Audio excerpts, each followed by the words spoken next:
Morning student, आज हमारे पास एक क्वेश्चन है जिसको हम आज डिस्कस करेंगे रोल्स थ्योरम पर।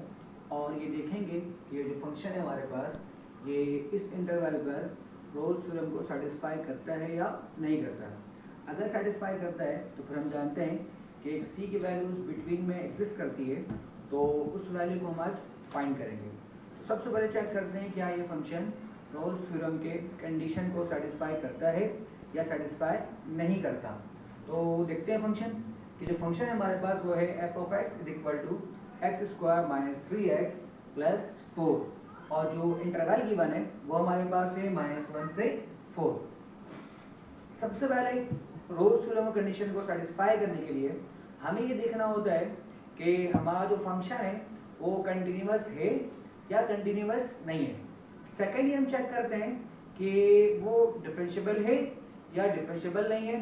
तो हमें दिख रहा है यहाँ पर कि जो हमारा फंक्शन है वो एक पॉलिनोमियल है, और हम जानते हैं कि पॉलिनोमियल हर एक रियल नंबर पर कंटिन्यूअस होता है और डिफरेंशिएबल होता है।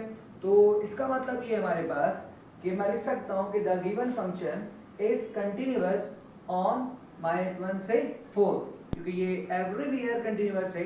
तो जब ये एवरीवेयर कंटिन्यूअस है तो उसका मतलब है ये इस इंटरवल में भी कंटिन्यूअस होगा। और हम जानते हैं कि पॉलिनोमियल है, तो पॉलिनोमियल भी क्या होता है, डिफरेंशिएबल होता है। लेकिन हम जानते हैं कि इसके कॉर्नर पॉइंट पे हम डिफरेंशिएबिलिटी नहीं चेक करते क्योंकि वहां पर वो एग्जिस्ट नहीं करता।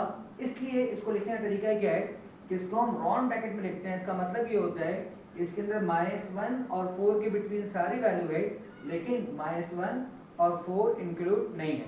तो जब भी हम डिफरेंशिएबिलिटी की बात करेंगे तो जो इंटरवल को हम रिप्रेजेंट करते हैं वो राउंड ब्रैकेट से, क्योंकि ये कंटिन्यूअस है और डिफरेंशिएबल है। तो हमारे पास ये क्या है, पॉलिनोमियल है। डिफरेंशिएबल हो गया, कंटिन्यूअस हो गया। नेक्स्ट यहाँ पर हम चेक करते हैं कि जो हमारी वैल्यू है इंटरवल है -1 और 4 कि इसकी वैल्यू क्या हमारे पास कि -1 और 4 पर इसकी वैल्यू क्या होनी चाहिए, 0 होनी चाहिए। तो हम चेक करते हैं इसमें पुट करके कि x की वैल्यू क्या है -1, तो x की वैल्यू क्या आएगा -1 का स्क्वायर -3x -1 प्लस 4। इसको सिंपलीफाई करें तो इसका आंसर आता है 0, मतलब पहला कंडीशन सही है। सेकंड हम चेक करते हैं 4 पर, तो f of 4 equal to 4 square -3x की जगह पर हम 4 पुट कर देंगे और प्लस 4। तो इसे भी हम देखें सिंपलीफाई करके तो इसका भी आंसर क्या आएगा 0। इसका मतलब है कि जो हमारा कंडीशन है, जो हमारा फंक्शन है वो रोल्स थ्योरम के हर एक कंडीशन को सेटिस्फाई करता है। तो हम कह सकते हैं so the function satisfy the hypothesis of Rolle's theorem. जो हमारा फंक्शन है वो सारे कंडीशन को सेटिस्फाई करता है।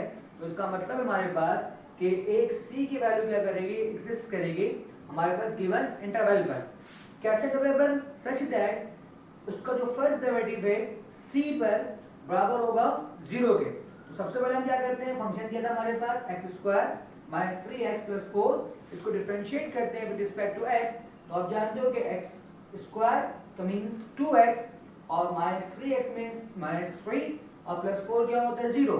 तो फर्स्ट डेरिवेटिव जो इसका वो क्या है 2x -3। आप डोमेन को c पुट कर दो, तो फर्स्ट डेरिवेटिव ऑफ c बराबर होगा 2c -3। कंडीशन क्या है हमारे पास कि f prime of c is equal to 0। तो मैं क्या कर सकता हूँ कि इस f प्राइम को 0 के बराबर लिख सकता हूँ। इसका मतलब है 2c -3 इक्वल टू 0, और देन 2 इस पर मल्टीप्लाई हो रहा है, देन उससे जाएगा क्या होगा डिवाइड, यानी कि c इक्वल टू 3/2। उम्मीद करता हूँ स्टूडेंट कि आज का लेक्चर आपको समझ में आया होगा। अगर मेरा लेक्चर आपको तो हमारे स्टूडेंट इस तरह मजीद वीडियो के लिए आप मेरे चैनल को सब्सक्राइब करें और लाइक करें। शुक्रिया।